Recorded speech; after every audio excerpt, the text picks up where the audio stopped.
So DLD is quite a big developer event. It's primarily targeted towards developers in the startup community. So they have a bunch of different talks and resources which are targeted towards startups. Yahoo is very supportive of the startup community, and we wanted to work with DLD and host this event at the end of their event, which is why we've done this. Pretty much every single ad tech company in the world has people who either work for Yahoo or are Israelis or both.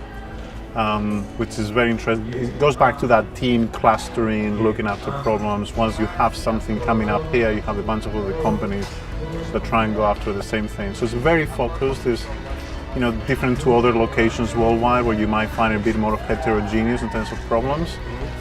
Here is very homogeneous, and people really like to go after concrete things.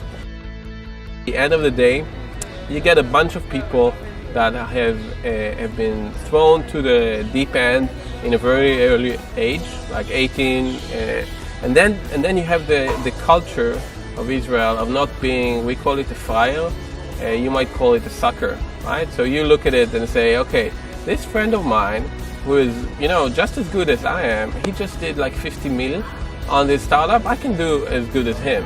And you get this amazing energy of people that want to change the world.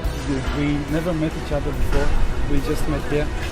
And we sort of sat down and tried to figure out what would be the best combination of all of our qualifications and talents. It was really a great event. It was, I think, the first hackathon that I stayed up all night. I normally go away, but it was very well organized. There was plenty of food.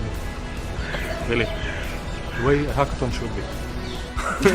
I think it was a great event. They spoiled us to death.